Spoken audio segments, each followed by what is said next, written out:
Oi gente, tudo bem com vocês? Quem não votou nas eleições municipais de 2024 tem o prazo de 60 dias para justificar a ausência. A justificativa pode ser feita por meio do aplicativo e-Título, autoatendimento eleitoral nos portais da Justiça Eleitoral ou indo pessoalmente em qualquer cartório eleitoral.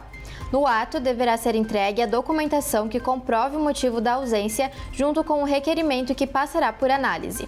Se a justificativa não for aceita, será necessário pagar o débito. Empreendedor, a Semana do Empreendedorismo está de volta.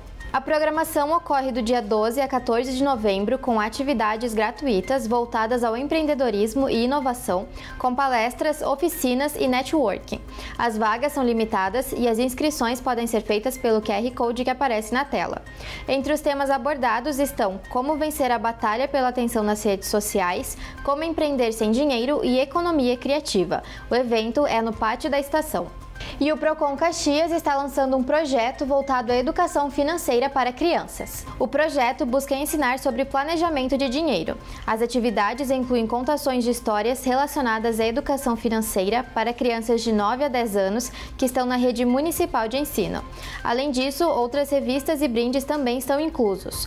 O projeto será lançado no dia 5 de novembro na Escola Padre Leonardo Murialdo, no bairro São Caetano, para 43 alunos do turno da manhã. Essas eram as notícias de hoje. Tenham todos uma ótima semana.